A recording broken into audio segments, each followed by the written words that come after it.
like looks. Oh, there we go. Okay. Well, welcome to Sex Industry News. And tonight I have a very lovely guest who is going to be going over some interesting subjects like courtesans with us this evening. So thank you very much for joining us. Now, we pronounce your name Selene, is that right? That is correct. Hello. Awesome. And what state are you based out of? I'm currently living in Texas. Oh, that's a big state. It is a very big and interesting state. Now, you and I met online because I remember my mind was blown when I saw this film about a male sort of courtesan that was actually hired by the state of Japan. And there was and I was like, I have never heard of this. And you and I started talking about this. How do you know how to pronounce that name? Yes, it's either the gisang or the kisang. Oh my, especially the fact that they were like hired by the state of Japan at one time. Yeah, there is a very fraught history between Korea and Japan, which we can definitely get into. Yeah, because that kind of intrigued me, the fact that the state would be sponsoring what essentially seemed to me to be like a male courtesan or gigolo even. Oh, trust me. The like I said, we can get definitely into the detail, but that's actually quite common with a lot of cultures. Yeah. Yeah. See, that's something that I've gone over in the history that I don't understand about America. You know, it seems that a lot of ancient cultures seem to understand that sexuality and not, I can't say females because even males, obviously, there's certain roles that they fulfill beyond, say, housewife, you know? Oh, absolutely. And they recognize that, but it seems like America doesn't quite get it yet, you know? We used to, but there was a certain turn of morality that caused us to flip the side. Starting with America, we all know of the trope of the saloon girl. I mean, that was the Wild West. A lot of people think that was just, the showgirl. She was just kind of there. But as it comes to with research and history, it was the saloon girl and the brothel girl that actually built the West. Oh, I totally agree. I mean, I remember there were whole towns that if there was not a saloon with the, prostitute and the booze, that town didn't exist. Exactly. Prior to the saloon or the brothels coming in, it was man camp. They were just men. They had a tent. They had a hole to shit in, and they mined. That was their entire life. Right. It was actually really funny learning that before women were coming to the West, men would pay to see women's underwear, just like look at it. Just they would go and they'd line up and they would pay like a nickel or something and just to look at a pair of bloomers.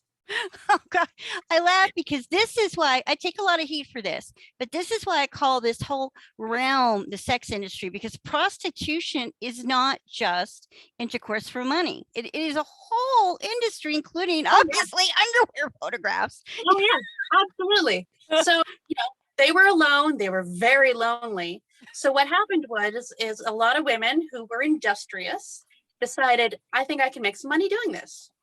So at the West, they'd build their brothel. The men would spend a whole lot of money at the brothel because there was nothing else to do.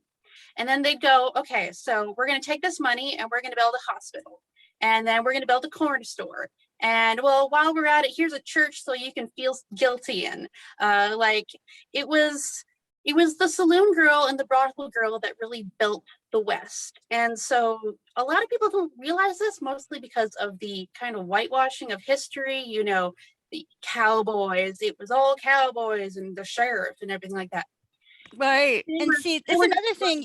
You hit on something true, because my great grandmother came over in a covered wagon, and I was fortunate enough that she lived long enough that I would talk to her about the Wild West days. And actually, I think this is how I got into the industry in a way myself, and the fascination is because I was raised with a mentality of understanding that the commercialism of sex, because my family was very much about not giving it away for free. Both my grandmothers owned bars, and they would tell me there's nothing worse than a woman that gave it away for free. And I mean, I was just raised with this mentality, and you hit on something, because they would explain to me that these towns that were built up in America early days, yeah, the brothel saloon girls would be there because women weren't generally allowed to work, but it was a way, if they weren't married, Yeah. to be working there. But then they started building the wives. And the wives, oh no, no, no, no, no. Those men were not going to bring their wives into the saloon. So the churches started being built up. She explained to me that the wives would be over in the church and the hookers would be over in the saloons, right? Yeah, And that's absolutely. kind of how they kept the women separated, because I was always trying to understand why it seemed like there was always these two separate classes of women that would go at each other when I'd grow up, right? Because again, Yeah, if you were married also and didn't work, you were completely financially dependent on that man to pay your bills and feed your kids. So those absolutely. women did present a very real threat to you that honestly, I think as we're evolving, everything, it just doesn't apply today. Women are no longer a threat to your financial survival of your children like they were back in the 1800s and early Oh, but that lie 1900s. is still told. That lie is still told. And Exactly. that actually was spanning a different cross cultures. There was always the Madonna and the whore concept, Mhm. and moving over to Japan.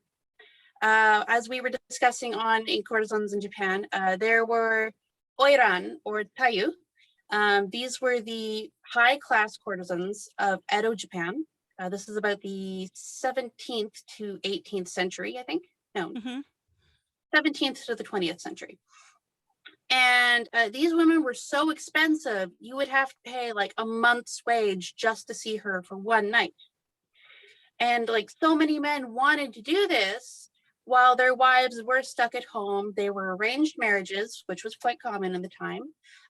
They were kind of like seen as non-sexual objects. You had the kid, you take care of the house, that's it. Mhm. No intimacy. So the oiran and the lesser ranks that would go through the brothel, because there were so many ranks.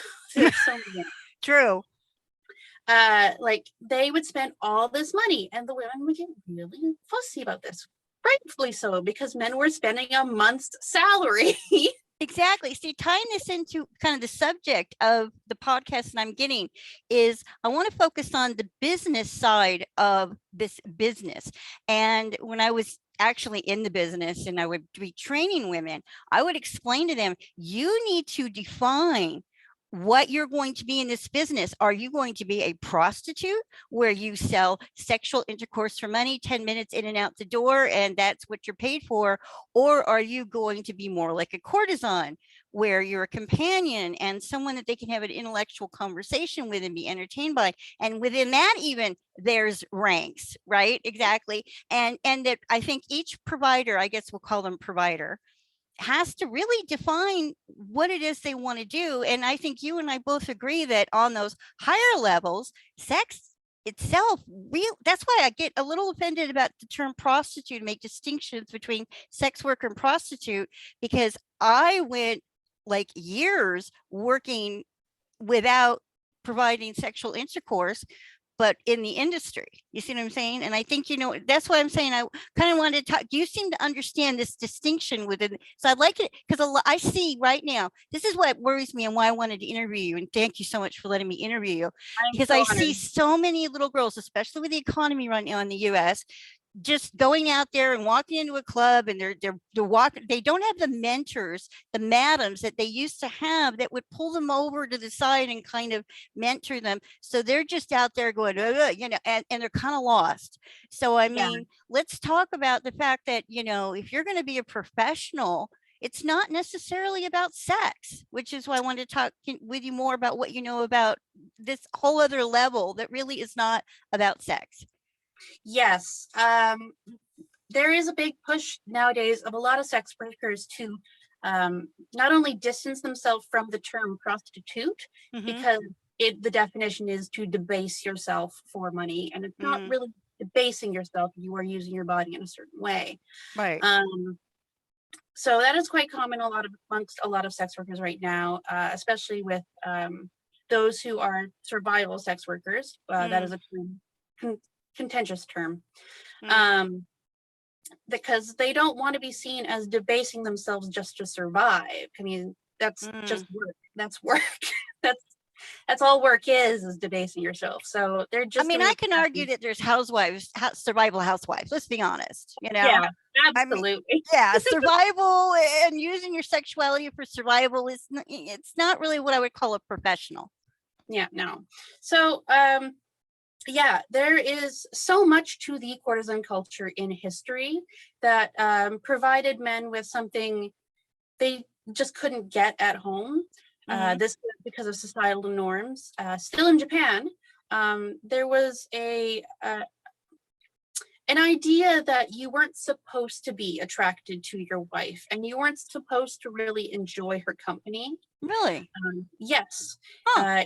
There was one fellow who was so in love with his wife, he was made fun of because why are you spending all your time at home with your housekeeper? Because that's basically what they were. They were popping out and keeping the house. You should be out there with a beautiful oiran who knows poetry, who can sing and dance and all this stuff. So it was a much stigmatized to be in love with your wife. And this was usually built because it was all arranged marriages. It was transfer of property. It was business deals between families of, you know, you'll marry my daughter and I'll get X part of your business and you get Y of mine. And that's what really built the courtesan culture, with specifically even Greece. In Greece, ancient Greece, in Athens, there were two very famous courtesans who were known for their education and their arts. One of them very much for their beauty, which is a hilarious story. But men at the time, they didn't really care for their wives. Women in ancient Greece were treated severely poorly. Like, it is very depressing to look into ancient Greece with women because they were literal property. It was just handing off your daughter to someone and then they became their property. There was no way of getting out of it. But there were a few very lucky women, such as Aspasia or Aspasia. Have terrible pronunciating the name. She was a hetaira or hetaire of Athens, which was a courtesan. To be a courtesan, you could not be a citizen of Athens. You had to be someone from outside. So she came in from outside of Athens. She was educated well beyond the norms at the time.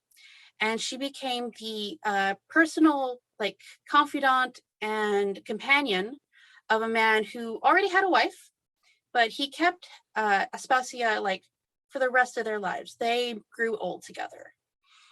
And she was so well educated. She actually used to go to Plato's parties, like to have discourse, to talk philosophy. Like, she was beyond the norms of education. There was also Fren. Fren has a bit of a legend to her. There are many paintings of her, and it's the trial of Fren. The saying goes, she went down to the ocean during one of the religious ceremonies of the day. There were so many festivals. She went down to the ocean and she just stripped down, like nude, walked into the water, and people were offended by this because, my goodness, what is this courtesan doing? And so she's taken to court, legal court, and her lawyer like takes her and puts her into the middle of the room, and she's dressed and she's looking so modest because you have to play the part, looking modest, and he rips off her clothes and she's kind of like showing her face. And it goes that she won her case by saying, how can she offend the gods when she is so beautiful? Her body is a gift to them. So she was known for her beauty specifically, and she won her court case because she was one of the most beautiful courtesans in all of Greece. Oh, that's funny. I don't know why this triggered me remembering this, but I also like to study like neuroscience and things like that with this. And I remember that I don't know why it triggered it, because I've always kind of wondered why it seemed like the most powerful men really did have sort of a penchant for sex workers, courtesans, whatever, even through history. They always seem to have a courtesan somewhere that they would talk to, right? I Oh mean, look yeah. at Mary Queen of Scots and all of that, even in a sense, you know? Yeah. And there was, I remember a scientist wondered this also. What is it that also, like artists and stuff, they always had young girls around. Picasso had young girls around. What is this penchant for young girls that tend powerful men? I mean, look at Elon Musk, for God's sakes, right? Well, what they found is that literally when a young, beautiful girl would walk in the room, a man's brain like lights up, and it actually lights up the creative center of his brain. Yep. So they literally do inspire men. I mean, I don't know why. It just fascinated me that, I mean, explains certainly why you see a man light up when a young, pretty girl walks in the room. Oh yeah, absolutely. So, I mean, to me, and if you're, especially if you're in a creative business, like taking Elon Musk for an example, you can see why maybe he's got the young girls running in and out, because it keeps his brain fresh, Oh literally. yeah. I mean, because I know a lot of people are wondering why strip clubs and massage parlors are just spreading like wildfire across the country. Now, are you a dancer yourself right now? Not right now. I've not been dancing for about 5 years. I have chronic pain condition that is made it a little bit more difficult than it used to be, as well as with COVID coming around, it's just not safe. I'm fortunate enough that I can not have to work. I know several girls who've had to quit because they just can't bring in the money like they did went before COVID. Oh God, yeah. I used to dance, and I've done individual pornography, cam work, phone sex. I've never done escorting myself, although I kind of live vicariously as a sex worker in role play. So no, that's fine, because you hit on why the group that I started ages ago was originally called Prostitutes Anonymous, because of course they arrest prostitutes, and it was a way to avoid them going to jail. But when the internet came out, we literally had to change our name to sex workers, because we were having people coming in that said, I've never had contact with another human being. I'm only online or in pornography. So how could I possibly be a prostitute? I'm like, well, that makes sense. So we, they're not having any contact. So, we changed it to Sex Workers Anonymous. I mean, and that's another thing. I mean, an assumption is that all dancers are also escorting and having contact, but or webcam. I mean, obviously you're saying that that's not the case for you. No, I used to work in a club where there were girls who did extras. That's the term. I have absolutely no malice to them. They're getting their bag. I'm getting mine. We do whatever works, right? We do whatever works, man. And not every guy that comes in is expecting or wanting extras, and some guys do. And so you just kind of, oh yeah, she's the girl for you, or oh, this is the girl for you then. And so how did you get started? I mean, what was that moment when you sort of crossed over to this world, Oh gosh. Okay, so a little bit of digging back into my very short life. I was actually raised around strippers. My mother was an exotic dancer herself during the 80s. Really? Yes. I've heard. I probably know each other. Okay. You might actually. If you remember a Kirby Lee, let me know. That rings a bell, actually. That's funny. Okay, so your mom was one. We'll talk about that offline. Yeah. That's funny. I was raised around dancers up until I was around 5. They were all around me. We were doing hotel, jumping hotel to hotel because she was on tour. And they would like dress me up, and I'd wear their heels, and they'd go, oh, she's so cute. And so I was raised around it for like the first couple of years of my life. And so I've actually like always had this keen interest in both dancing and sex work in general. And it wasn't until my mid-teens that I actually started like reading books about courtesans and such. Funnily enough, I got started by reading Memoirs of a Geisha, which, they're not actually. I love that book. I didn't learn until later, but I loved that book so much. And it got me onto the path of, oh, geisha aren't courtesans, but these ones are. And, oh, I want to learn more about these people. And So it started off as a knowledgeable pursuit. And then I realized I want to do this myself. Like, it sounds interesting. It sounds like my kind of thing. Because I have severe ADHD, I don't really work well in a typical work setting. Can't do the office work, can't do retail. I could never do barista again. Oh my gosh. I hear you. I've got ADHD too, so I totally get you. Exactly. Most of us do, I have found. Yeah, I've noticed that too. Oh my God. So, Yeah, I think that's why some of us get confused for dumb, because I'll be off in another zone somewhere and we may look like we're dumb, but we're just not. Totally. Yeah. But at around 19, I got into phone sex and cam work because I had a friend who she was making money on phone sex. So I thought I'd try it. From there, I was doing phone sex and cam work on and off for a couple years. I then moved down to the state. I got myself a little bit more situated. I developed a chronic pain condition, which, was a setback.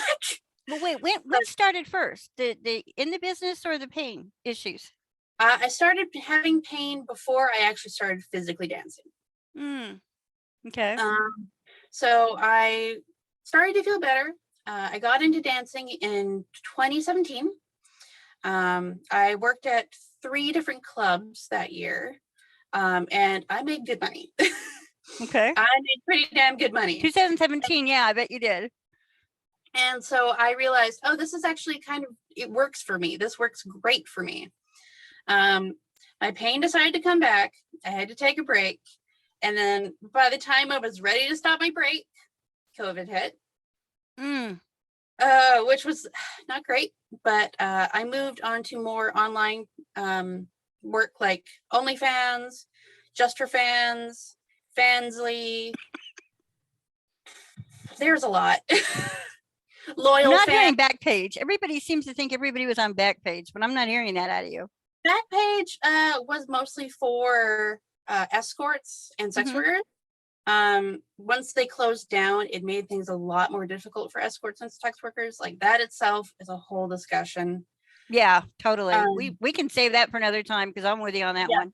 Oh yes, absolutely. They just flipped the industry on its head with that one, didn't they? There's so much to say. It really is. It's like, oh my God, yeah, there's that too. Now, they might say, if you had pain though, how did you get into dancing?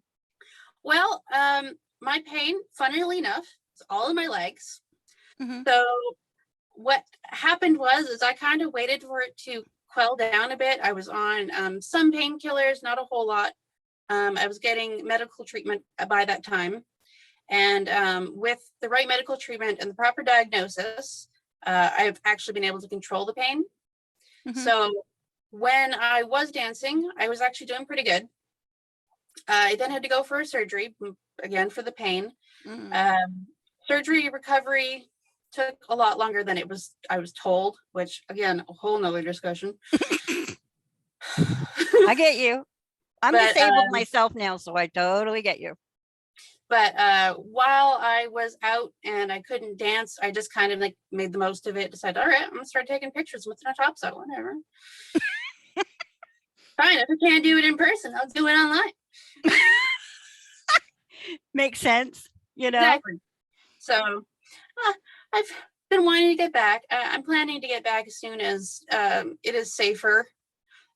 Texas right now, difficult with COVID. Totally. With COVID. So I've been spending my time doing online work and study. A lot of study. I have. Are you working towards it? Are you working towards a degree or what? No, this is all just my hobby. Like, oh, okay. This is purely, I've decided to just delve into it 100%. Schooling right now is really expensive and I'm not dancing, so I can't pay for it. Yeah. Do you want to see some of my books? I'd love to. All right. Maybe get some good books to recommend to our listeners. Oh, absolutely. Absolutely. So some of my major recommendations. This is Courtesans and Fish Cakes by James and Davidson. Courtesans and Fish Cakes? Okay. Yeah. So in ancient Greece, there were a lot of vices, and that was courtesans and food. Oh my God, they love their food. Mm-hmm. The second one, which is one I suggested to you. This is Yoshiwara or Geisha, Oiran, or courtesans, and Yoshiwara. This is the pleasure districts of Edo, Japan, which is the 17th to mid 20th century. Wow. You can actually see here, these are specifically Oiran because you can see how their outfits are way over the top. Really? Is that how Yeah. they distinguished themselves? Was the costume? Absolutely, yes. Okay. They had huge headpieces. They had their obi, the belts, tied in the front because it was much easier to untie and tie back up. Mm. And God, that makes sense. they had like whole parades that would go around the Red District to like show like this is our beautiful courtesan. She's the best in the place. And Really? that's why they'd be dressed up to the nines. Yes, absolutely. Parade them. I love it. Another one is actually a biography on Veronica Franco. Veronica Franco was one of the most famous courtesans in Renaissance Italy. Okay. He actually coined the term corteggiano onesta, or the honest courtesan.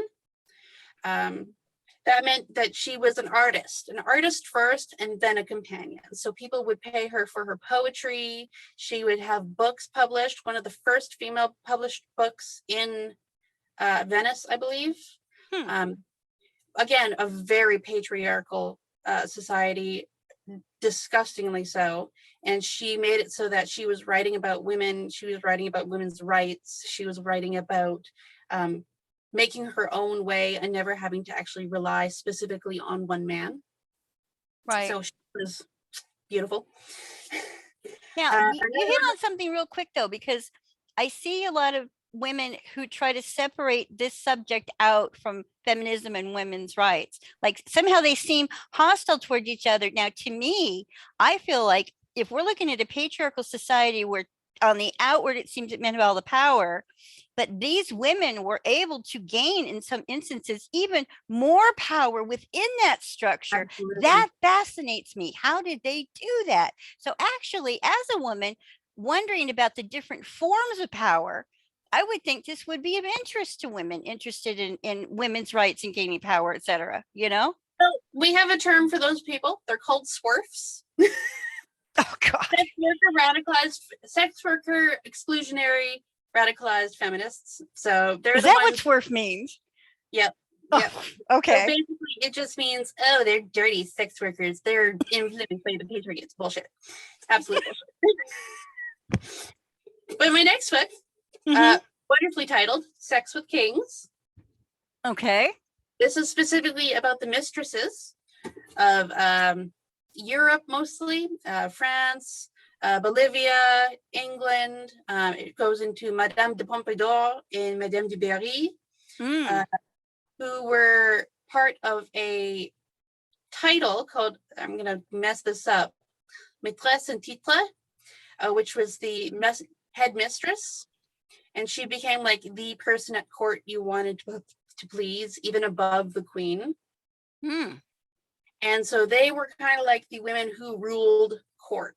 They ruled the fashion, they ruled society. That was their job. Another book, aptly named The Book of Courtesans. This one, it goes basically into the virtues of courtesans, you know, what made them who they are. Not necessarily beauty, but the mind and the arts and everything like that. This one makes me laugh. It is a satire written in, I believe, Renaissance Italy. It's been translated. It's the Italian name is The Book of Courtesans, much like the other one, but it's called The School of Whoredom. That title. I love it. It's basically a play between two women, an older woman and a younger woman, about being a courtesan. This is a book that you'll see that I've read plenty, and you have lots of tabs in. Oh, you do? This goes into several different cultures. between the Gising, the Oiran, the Kawaif of North India, and the Corregiano Honesta. And this one is just a really fun read. It's called Seductress. Basically going into all the seductresses of the non-modern world and what made them who they are. Wow. I can see you have quite a book collection. That's not even all of them, but these are the most poignant ones. Okay. So for our listeners, as far as, what would you want to pass on to, say, somebody new in the business in itself? Anything that you wish you had known when you started, kind of thing. The reason why I bring it up is because you and I both talked about when we entered into it, we had met your mother. You spoke about your mother. I had mentors that came from generations in this business that taught it to me. And now I'm seeing people just, turning on their phone and suddenly they're in the business and they're not getting the mentorship. So that's what I want to try to convey to them through this podcast, little bit of mentoring. Yeah, that is exactly what I'd say. Find a mentor, either online or in person, someone because goodness knows, usually there's someone who's in the sex industry. You just don't know it. Find someone and talk to them. Like actually ask questions and, not just how much money do you make? And can I be a stripper without taking my clothes off? Oh God. Oh God, yeah, they do that. How many times people have asked that. So you got to ask the questions of what are the risks? What are the things I should do to take care of myself? What are the sites that I should use? They're reputable. Which ones should I avoid? What kind of clubs should I work at? These are things that girls and men who are getting into this really need to look into.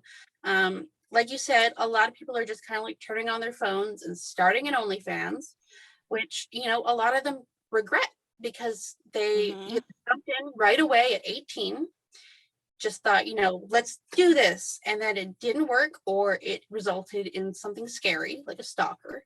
And, you got to have connections in order to get anywhere. And that's not just, you need a connection to the right people to get into the right clubs. You need a connection to talk to when you have questions or concerns, or, you're going, well, I'm out of ideas. What should I do next? Just talk to someone. I was very, very grateful that during Tumblr's good days, before they decided to do a porn ban, there were a lot of sex workers on there that were talking to people and educating people, and we're being pretty open about their lifestyle. And so I got to actually make connections, and I started talking to them, and I said, what do I need? What do I, do here and there? And when I started dancing, actually, there were two dancers that really helped me out. First was Heaven. She was there on my first day. And then there was this goddess of a woman, Jade, who was, she was a bodybuilder. She was pole queen, and she had been in the business, gosh, at least 10 years more than I had. And she, she was kind. She was like, here you go. This is what you do, avoid that guy. He's not really that great. And so talk to someone who is knowledgeable. You can just approach a lot of these girls online. They'll be like, hey, yeah, I'll give you some tips, or you can find a consultant much like yourself. And, sometimes it's per pay, or sometimes it's free. You just got to look to see what's within your bracket. Right. Now, I mean, one thing, it's weird. A long time ago, I ran into this professor. We were having a talk. She completely changed my perspective on the people in this industry. She had pointed out to me that her research had found that simply, obviously, vocational training was not going to transition us out of this industry because of the disability issues, which I found it interesting. You talked about your pain issues. I'm disabled. In working with this community now over 40 years, I've seen us age, and I've seen, I mean, she just messed me up because now I'm seeing that it's, you can't just give us a job. send us to school. It's just, I mean, some of us have so many, even the ADH alone that we have is so debilitating. I mean, so if anything, I want to explore more about the fact that when we transition out of this business, whenever that is, whether we're older or we get too sick or whatever, that we need disability accommodations to get out of Absolutely. this business. I mean, did you notice a lot of the women around you had some kind of health issues? Yes, actually, both women I was talking to online and in the club, they had either a health issue, they were neurodivergent like myself. Mm. They either couldn't find work because, again, in-person work doesn't pay enough. Mm-hmm. It requires X amount of years prior to actually getting the job for some reason. It requires years of schooling that they just couldn't do, either because, they were physically disabled and had bills to pay, Mm-hmm. or there was nothing that they could actually focus on. Oh God. So you hit on a huge argument I've had with the so-called, I guess they call it anti-trafficking people, because when they first came out, they kept wanting to throw tuition at us. Like Yeah, that was, and I'm going, wait a minute, you're going to take a sex worker who's been traumatized of trafficking, and you think they can actually finish school? I mean, like, whoa, let's just throwing tuition money at this problem isn't going to solve this problem. Most of these women absolutely aren't not. No. capable of regular education. I mean, Yeah. I was in college before they had online. I had to drop out. Now I'm able to go back because of online, because of the accommodations, you Mhm. know? I mean, so if someone was to say to you, well, what's the one thing you think would be the most useful to allow people to transition out of this industry? What would you think that would be? It would be beyond sex worker stuff. It would be disability rights, just Bingo. general Yeah, I disability totally agree rights. with you. The ability for those who are disabled and on disability to have more than $2,000 in their bank, because that is the limit. Mm-hmm. It would be that, there is more accessibility in general work. Mm-hmm. Um, there would be, actual health care. It Yeah. would be nice. Oh God. Oh God, I'm laughing because healthcare is so bad. Okay. Yeah. It, it's a general disability issue because, like you said, a lot of people who are sex workers are disabled, or they are just not the norm. They are LGBTQRA plus. Like, they are people who are just shunned from regular society, and they can't get a job because of how they look, of their partner, of they can't stand on their feet for 8 hours a day. I remember when I was working as a barista, no chairs. If there's time to lean, there's time to clean. Oh, yeah. Your breaks were 5 minutes, Mm-hmm. and then you had to get right back into it. Like, there was nothing. And no matter if you said, I have an anxiety disorder, I have ADHD, I'm having a really bad depressive episode, or my legs really hurt today, they don't care. Mm-mm. They do not care. Mm-mm. No, I'm with you. I mean, I've had doctors cry when they see my x-rays because I have degenerative disc disease. And you compound that with the time I spent dancing and running around in high heels, and my back's a mess. Yeah. I mean, so I can't just even though I have the education and the training. I'm a paralegal by trade now. I'm not capable of working in an office because of my back issues. Yeah. So, but if I hadn't got the paralegal training, I'd still be in the business, just flat out, because I am incapable of the 9 to 5 schedule. I Yeah. can't sit in an office, et cetera, et cetera. So, so I'm with you about, if people want to talk to us about, well, how can we support getting people out of this industry, disability rights, Yeah. easier access to healthcare, et cetera, and accommodations for our various issues, Yeah. because I've seen a large number of us are coming down with fibromyalgia that I'm trying to understand. My Yeah. daughter has fibromyalgia. She's never been in the business. Oh no, she's grown up around me, and the Yeah. horrors that she's seen, there's no way Yeah. she would go in that business. She's just seen too much of the ugly side of this thing.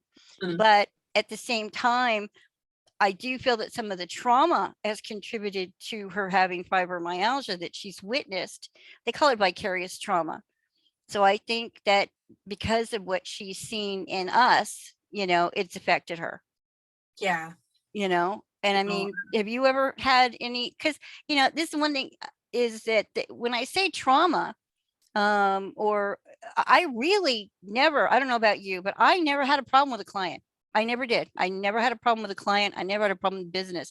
The trauma that I had came from outside of the industry, and generally the way I was perceived. Okay, I may have not had. What, Oh, what, yeah, I get what do you that have to say about 100%. that? Let me. I I run in online circles a lot because, again, I'm very online. I have had discussions with people in, casual gaming groups, Mhm. and they treat you like shit as soon as they learn that you're a sex worker, that you advocate for sex workers. And that's where my trauma comes from. That's where my trust issues come from. Not because of clients who, wanted to Mhm. rub up on me. No, I don't. I can just say no to that. I will readily say that I never, ever, maybe I'm just fortunate, had a traumatic, violent, dangerous, whatever incident within the business. My trauma has been at the hands of LAPD. Yeah. I mean, those men have been, whoa, what they did to me. I mean, dragging me in cells, handcuffing me. I have been raped by a cop in the back of a car. I mean, and that seems to be what I'm talking about, is the minute that the label sex worker, somehow a cop thinks he can just throw me in the back of a car and have his way with me, and that's acceptable. Yeah. That was traumatic, to have a And police that's officer all too treat me that common. way. And All too then common. after being raped by a cop, what was more traumatizing to me was, well, who do I call for help if I can't call a cop? I mean, that'll really Yeah, mess your head up, right? that's another issue with how sex workers are treated. It's, oh, well, you should call a cop. Well, one, the cops are the ones that are doing it. And two, so say I do call a good cop, they're just going to arrest me. Exactly. They're Okay, going to. now you hit on why I started actually, you know what? I will admit this. I did not know enough about our political system, that when it was proposed to me to support the Trafficking Act and to help get that about, the logic I was told was, this country will never decriminalize prostitution. So if you want victims to actually be treated as a victim instead of a criminal, which of course we're viewed as, and to remove the stigma, support the Trafficking Act. And I did, and we got it passed. And now I'm seeing a whole new brand of victimization come out of this that I was Oh, yeah. not prepared for. Because to me, it almost seems worse to be labeled a quote unquote victim now. So I mean, yeah, I agree with you that the trauma that I've experienced, it's been at the hands of outsiders of this industry, and the way that we seem to be perceived, and just craziness, which is why I'm hoping with this show I would like to increase awareness that we're not like some weird label, you know what I mean? Yeah, absolutely. I mean, when FOSTA SESTA got passed, it was touted as, oh, it'll make everything safer. It made everything safer. It made Mm-hmm. everything so much worse, so Mm-hmm. much less safe. I saw escorts disappear. Mm-hmm. It made things dangerous and scary. And that's another thing, like girls who are just getting into it now, like it's very frustrating because the anti-trafficking groups, I would just call them anti-sex work at this point. Anti-sex work people, they just want to hide us. They just want to Mm-hmm. push us in the corner and then be like, not our problem anymore. See, it's not a problem anymore. And don't care what happens after that. I And agree. that's what FOSTA SESTA did. And so, like, that's where the trauma comes from. It's from the government, it's from society, it's from the cops, it's from those who you call friends. And then, like, oh, well, I mean, you can just not do it. You can not be a sex worker. Why would you do that? That's selling your body. And it always seems to come out of the mouth of an able-bodied person for some reason, because that's my Always. immediate response. I'm getting quite nasty about it, saying, yeah, and you can walk longer than 5 minutes, bitch. You can stand up longer than 5 minutes, bitch. Easy for you to frickin' say, right? Yeah, you got a job at a bank. Shut the fuck up. Yeah, if I could get a job at a bank, we wouldn't be having this discussion, right? And that's but actually, it's funny.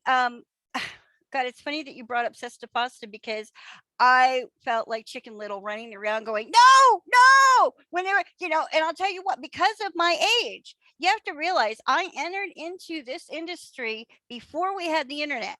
So Yep. I know how this business operates in the streets.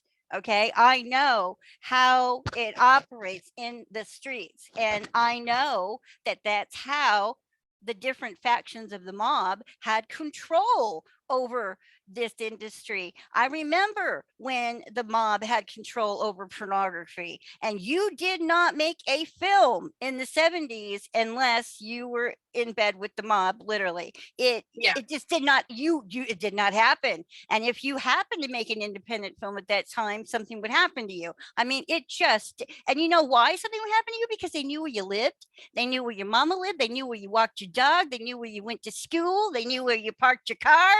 And that's how they maintained control, is access. They had access to you. And what I saw happen is that when we got VCRs, all of a sudden there was a shift that started to pull away from the mob control.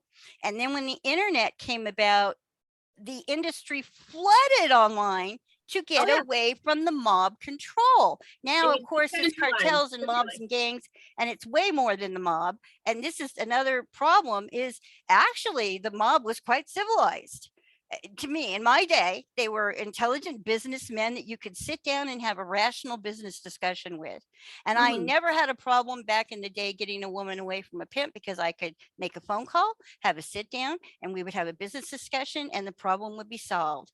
That's not the case today, and what happened was the internet protected women and allowed them to screen so that you didn't know where I lived, where I walked my dog, where I parked my car, to get at me and kidnap me and do God knows what to me, right? Which, so when they were talking about Sesta Fasta, I'm going, no, leave it where it is. And like I predicted, that's what I said, it flipped it on its head. It was like the day they passed that thing, I saw us revert to 1978. Immediately, it was like I don't know how to describe it other than cockroaches, but the pimps and traffickers swooped, because a lot of the women, let's face it, a lot of the young girls like yourself did not know how to operate in the streets, and the men were right there going, that's okay, honey, I'll show you what to do. And they're gone. I can't find them anymore. There are so many women that I, as of 2018, I don't know where they went, because they're completely offline now. I have no way. Am I going to go walking in one of those clubs? Oh, no. Because I know what will happen to me if I walk in one of those clubs, which is making outreach impossible. I'm not going in there to pull her out of there, not without an army behind me. I'm not. So what I'm completely powerless now with what they've done. So, I mean, we have got to do something to get that thing repealed. We got to do something, man. Like I remember even in my online sphere with the very few sex workers I was talking about, we were screaming about it. We were like, please sign these petitions, make it stop, we don't want it. We want to, stop it while we can.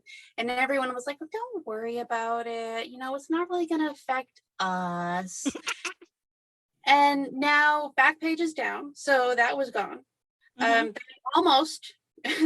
OnlyFans almost kicked off the only moneymaker they have. They reversed. They got a last minute reprieve there. Yeah. Thanks, Swanee Hunt, by the way. Oh man, that woman, if I could get my hands on that woman. I don't know if you know this, but did you know that 99% of everything we're talking about is funded by a woman named Swanee Hunt? Now, she funnels her money through 100 different organizations. So most people don't really know it's Swanee Hunt, but that is a woman funding this. Oh, yeah. She's one of the Exodus Cry people, I believe. Yep. She funds them. Yep. I mean, I don't know what I've heard theories about what her problem is, but I have been unable to speak to her. I've tried many times to get that woman on the phone. I can't do it. I don't think she has the guts to talk to an actual sex worker. No, like Exodus Cry has been pushing real hard to get rid of online pornography and anything like it. I know that they've pushed for the new MasterCard update, so it's making harder for sex websites to like actually,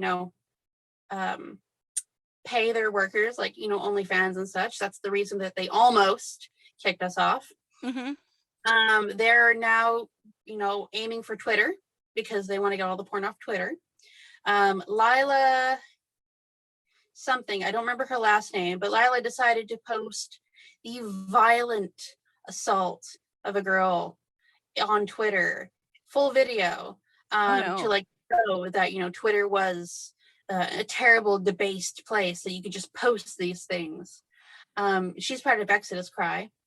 And like they also want to get rid of strip clubs. They want to get rid of everything. And with the money they have behind them, they're slowly pushing forward. That woman has so much money. That's the problem. She's got an endless supply of money, that woman. And I've been adding up the money that she funnels. And here's the scary part too.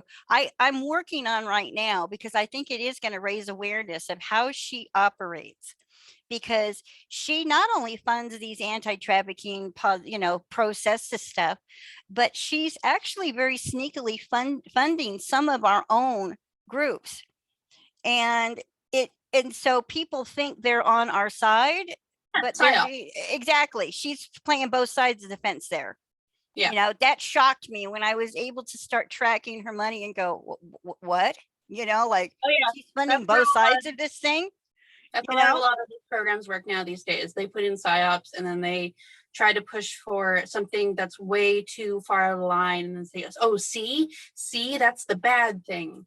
And it's their own doing. So no, yeah, I have a lot of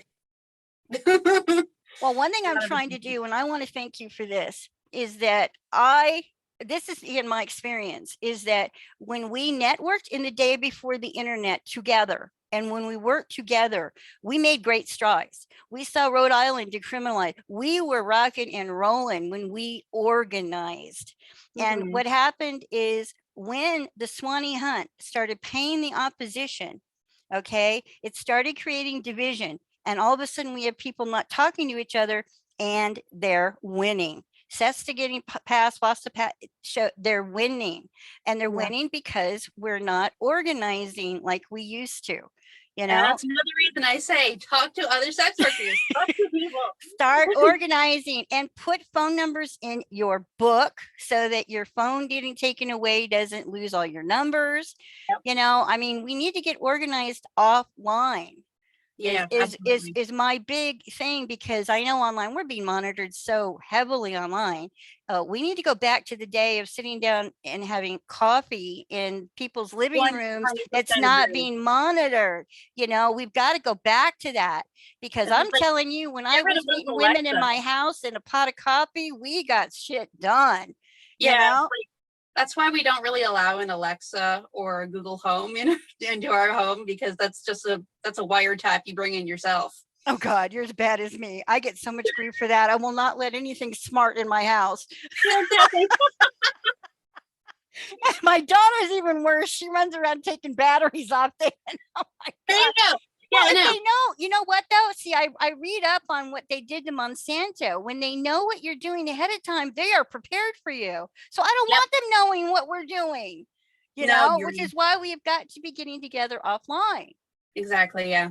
So speaking of which, I know I've kept you. I got to keep. I can't go over an hour. So if anyone wants to reach you, I'm sure they can come through me.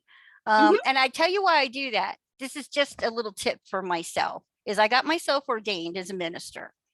And therefore, anything that, I say is privileged communications cannot be subpoenaed, or I cannot be hit with a warrant. And that infuriates law enforcement, because first they tried to scare me into being an informant. That didn't work, because they wanted to know what I know. Then they tried to hit me with subpoena. That didn't work. Then they tried to hit me with a warrant. That didn't work. And then they realized that even if they did, it can't be used in court, because as a minister and privileged communications, we still have some protection there. So that's why I say, if anybody, wants to connect, come through me, because then the information is protected, and, it's just a little bit safer for us that way. Yeah. Now, I guess I'm going to have to go be ordained myself. That's going to be. Oh, you can get it free. It's a thing you can Google online. And I Mhm. have consulted with lawyers and it has been tested because trust me, they put me with subpoenas and warrants and it Yeah. holds up. It's just a free little, you're ordained. And if you say, essentially that our conversation is our expression of our spiritual religious views, it's protected, you All know? right. Yeah, I I think think I'm more gonna of us do should that. actually be getting ordained because then those conversations are private. I think I'm going to be doing that. Cool. Well, thank you so much. You also Thank you confirmed a so lot much. of things I've been suspecting because I wanted to talk to some younger girls and Mhm. see if things are kind of like I was worried. And that's when I'm hearing it. Yeah. Yeah. Well, Well, okay. it was been an honor. And like I said, if you want to learn more, if you want me to go into in depth into each culture, like just let me know. I'm usually free. Just hit me up. Okay. Yeah. Well, you know what? I'll post this up. We'll see what the feedback is and let the All right. listeners say, what they want to hear. And I'll bring you back on because I'm fascinated myself with these different cultures and yada. I mean, I'm so crazy. I remember I got a hold of this one woman that had men so wrapped around her fingers. She never took off her clothes. She never had sex. She had men throwing money at her. And I'm like, I got to know how you do that. And she took me out, I remember one day and showed me how to walk. Yeah. I know exactly Once what you're you talking know about. what I mean, that walk. Oh, I Oh know that walk. boy, it worked. So I mean, yeah, we got to get back to working together with each other. Absolutely. Okay. Thank you for joining us. And Thank you so much. yeah, and I'll talk to you again soon, okay? Yes, absolutely. Thank you. Good night. Bye. Oh, let's